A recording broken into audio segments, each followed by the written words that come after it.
tribulations d'un couple de magouilleurs installés en Chine. Dounia et Adnan Filali.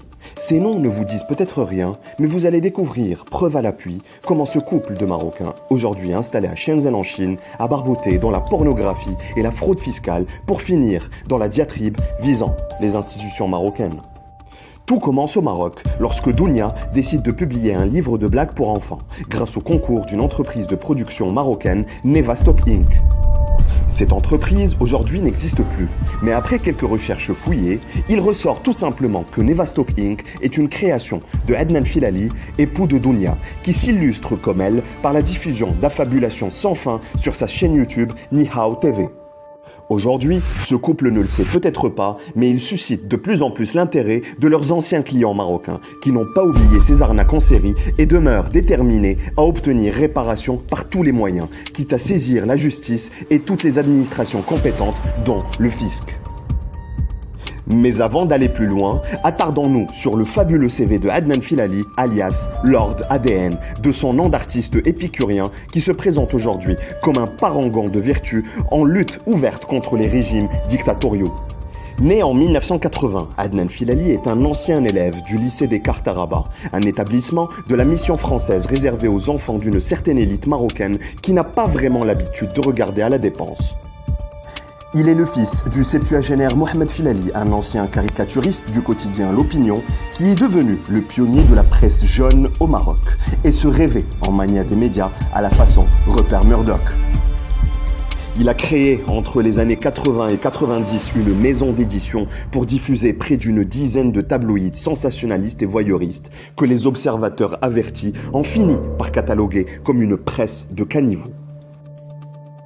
Tout le monde se souvient encore des hebdomadaires controversés Al-CSI, Al-Muwatin CSI, Al-Khabar ou encore le journal médisant Al-Usbu' Al-Dahik qui ont activement participé à dévier les Marocains de la lecture de la presse de l'opposition démocratique avec la bénédiction de l'ancien ministre de l'Intérieur Driss Bosri qui fournissait à Mohamed Filali tous les appuis financiers nécessaires. Ce soutien financier lui a permis d'acquérir une belle villa au quartier résidentiel Hayriya d'Araba, où Adnan a passé les plus folles années de sa jeunesse dans une totale insouciance avant de virer sa cutie et d'adopter médiocrement la posture du Tché. Toujours est-il que selon les témoignages des vétérans de la presse nationale, le parcours professionnel de Mohamed Filali, ce père autodidacte originaire de la paisible ville d'Essaouira, est flou. Certains n'hésitent pas à affirmer qu'il a amassé une fortune colossale en faisant chanter dans ses publications de piètre qualité plusieurs personnalités publiques en diffamant leur vie privée. Ce côté charognard semble avoir grandement contribué à alimenter les ambitions interlopes de son fils. Ce fils qui arbore stoïquement un drôle de cursus académique sur LinkedIn, en se prévalant d'un prétendu passage de 19 ans, rien que ça, à la prestigieuse université américaine de Harvard. Sauf que, rappelons-le, Adnan n'a jamais franchi le cap du baccalauréat. Il s'autoproclame de surcroît comme PDG de son entreprise qu'il prétend diriger depuis sa venue au monde.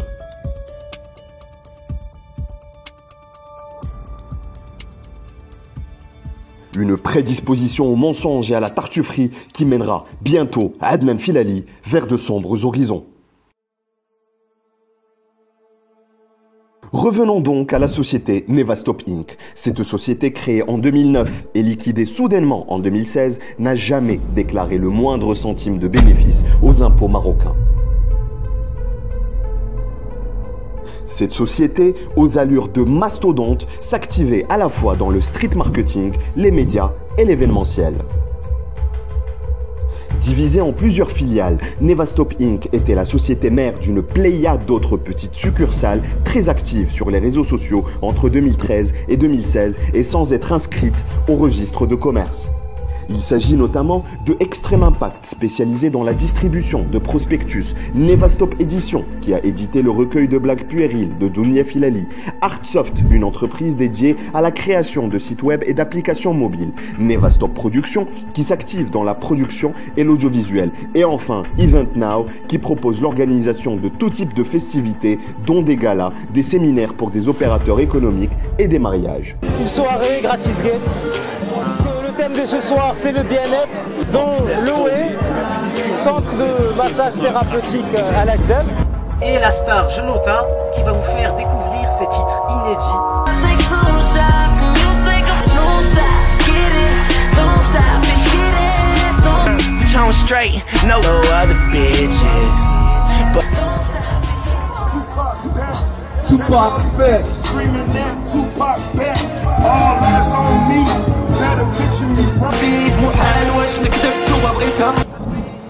يحارب الفساد والمفسدين Contre la corruption.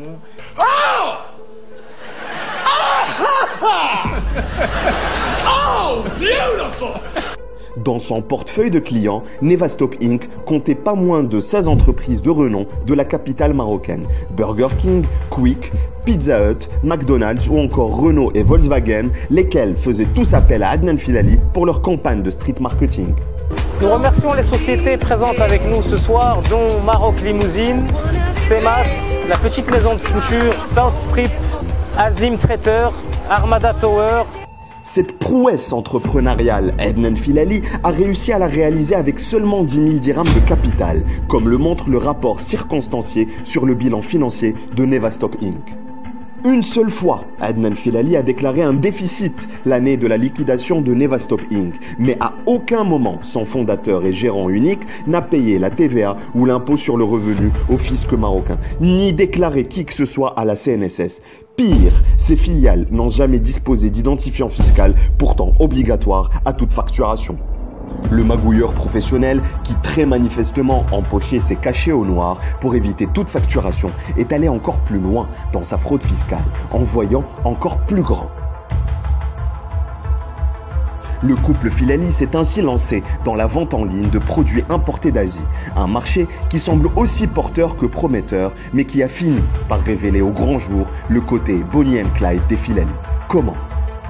Ce duo avait eu l'idée infernale de créer plusieurs pages sur Facebook, dont celle opérant sous le nom de Soukbouk, Sherazade ou encore Luxe Replica, qui proposait la vente au Maroc de téléphones portables factices et des produits contrefaits importés, dont divers gadgets sexuels et des poupées gonflables, dont le prix peut varier de 30 à 13 000 euros selon le poids du portefeuille. Ils n'hésitaient pas à utiliser de faux comptes et à promouvoir leurs marchandises à travers des capsules vidéo et l'affichage de contenus pornographiques pour hameçonner le client internaute et l'orienter vers leur boutique en ligne. فوالا دونك لافيشاج بحال لوريجينال تماما. هذا ماشي بحال اللي كيبيعوه هوازه ولا تيبيعوه على اساس لوريجينال. L'escroquerie a duré pendant longtemps, suffisamment pour qu'ils soient confrontés aux multiples acheteurs insatisfaits, près de 1500 personnes dont les réclamations restaient lettres mortes. Ces derniers ont décidé de s'organiser en collectif pour agir.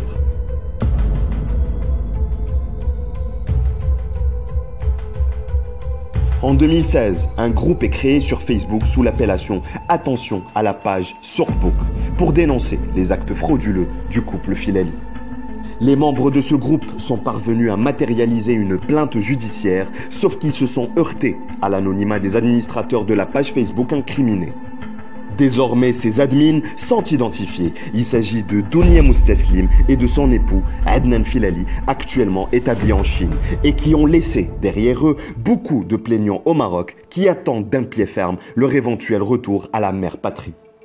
Comment le couple Filali a-t-il choisi de réagir à ces plaintes qui ne cessent de s'accumuler?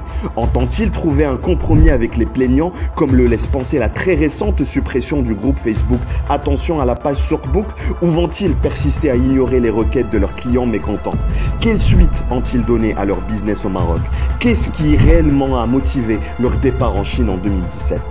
Ce sont là autant de questions qui renferment chacune des éléments de réponse explosifs et que nous vous promettons de continuer à vous révéler preuve à l'appui au cours de notre prochaine vidéo. Restez à l'écoute des tribulations du couple Filali qui pense faire un jour fortune comme Mohamed Filali en se servant de YouTube pour distiller leurs propos marginaux.